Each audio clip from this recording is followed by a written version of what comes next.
Well, since the last one we done like this was so fun, what do you say we do it again? Let's dive into it.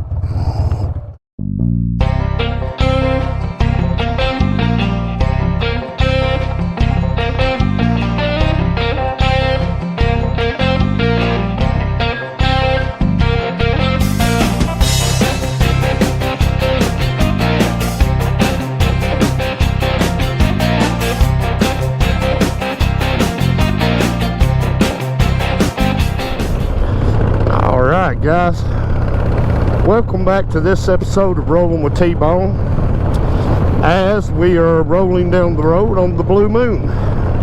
If you're new here, welcome in. My name's T-Bone. I shoot motorcycle related content, and well, really any kind of content.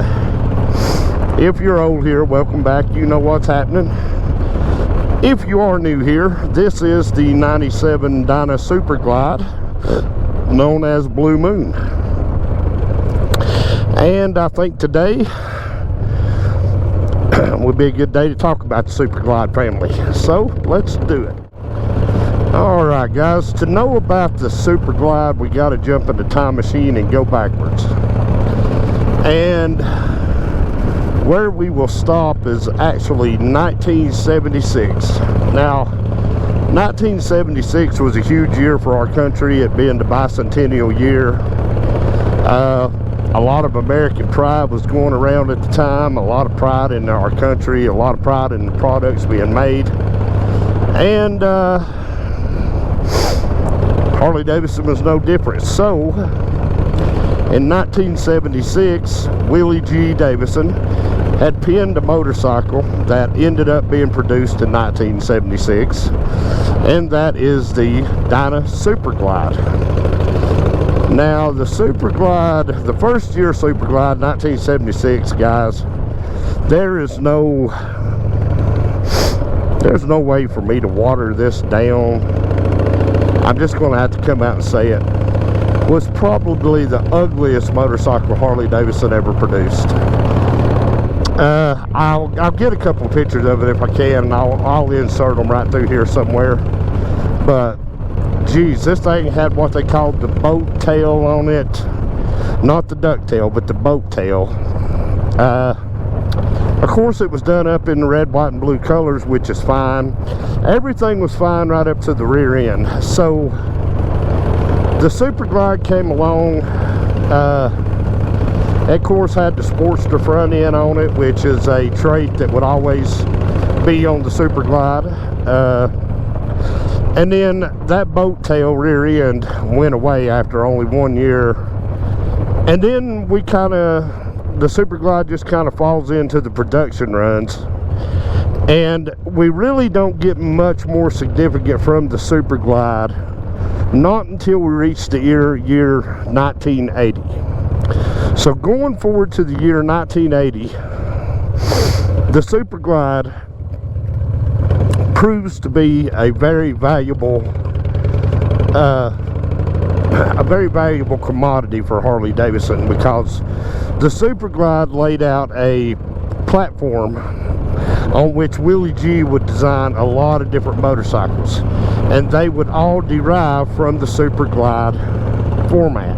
They would all come off of the line being essentially Super Glides, but Willie G would fashion them into other iconic motorcycles.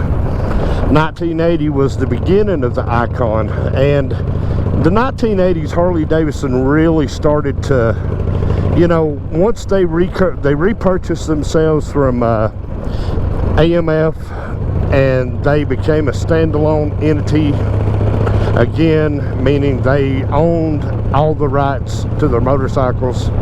They were their own independent company once again. And essentially the brass at Harley Davidson looked to Willie G and said, okay, now design motorcycles that are going to carry us into a new millennium. And Willie G was very happy to oblige. Now 1980, in the midst of all this happening, Willie G sat down at the drawing board, and he had the Super Glide platform, and he designed what would become one of the most iconic Dynas ever designed. that being the 1980 Dyna FXG-WG Wide Glide. The Wide Glide came along in 1980, and Willie G had done something that his ancestors at Harley-Davidson had done several times. Willie G went backwards to build a new bike. And what I mean by that is Willie G reached back into the counterculture, the chopper culture of the 1960s and the 1970s.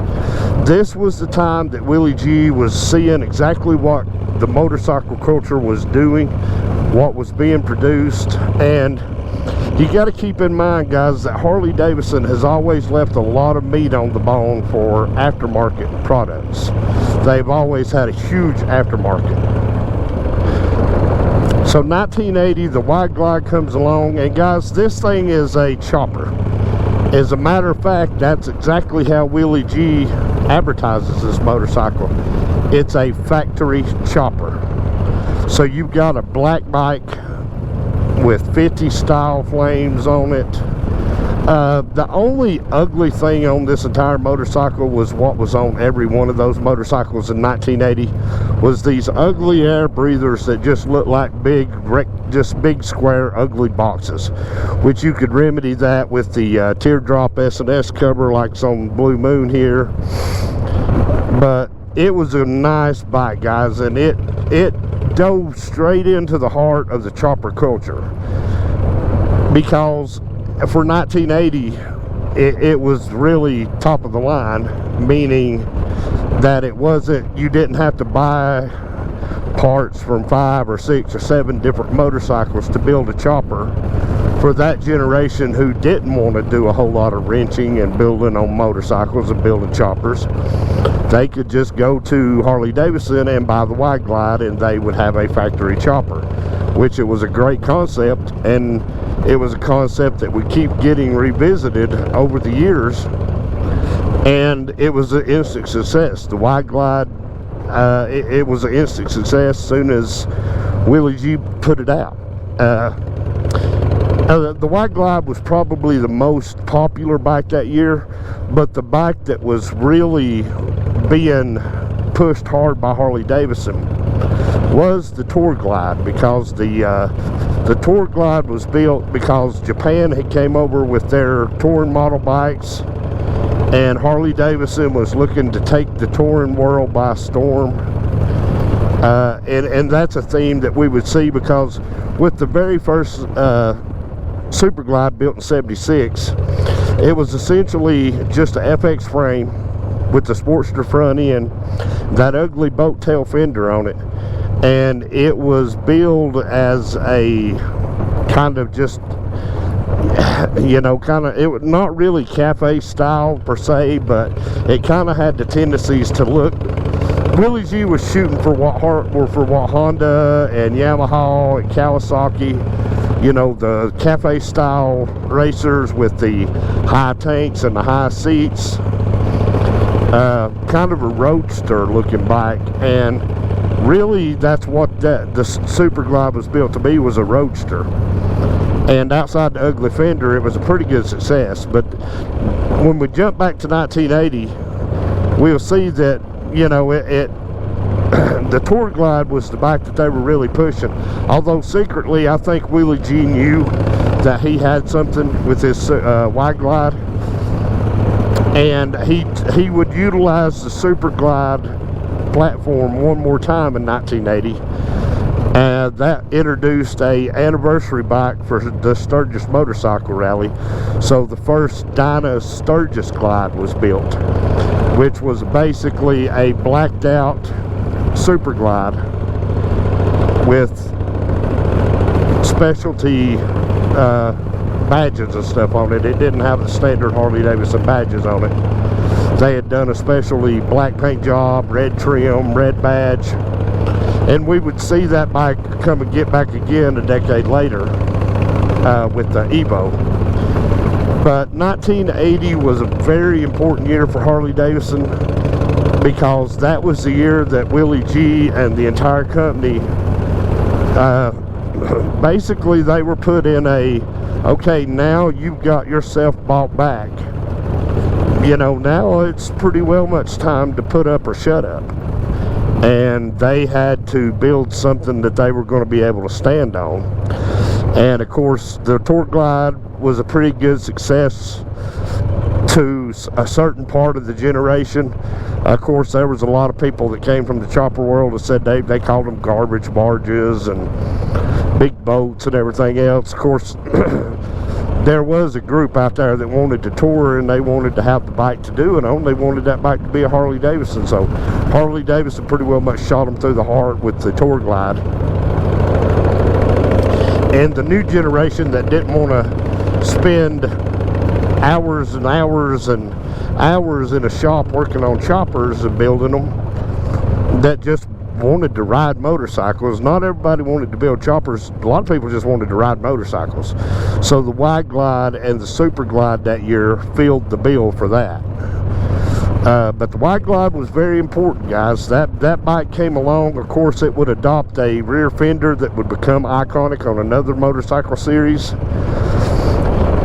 And I mean, the Super Glide is what we're talking about, ultimately circling back from the Wide Glide back to the Super Glide. This was a platform by which you could do just about anything you wanted to do in terms of building a motorcycle. And Willie G understood that with the Super Glide.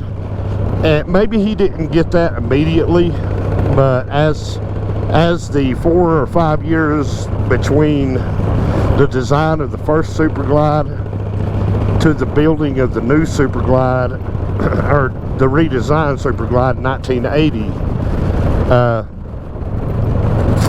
Willie G knew that there was something there. He knew that there was something you know, that there was something there.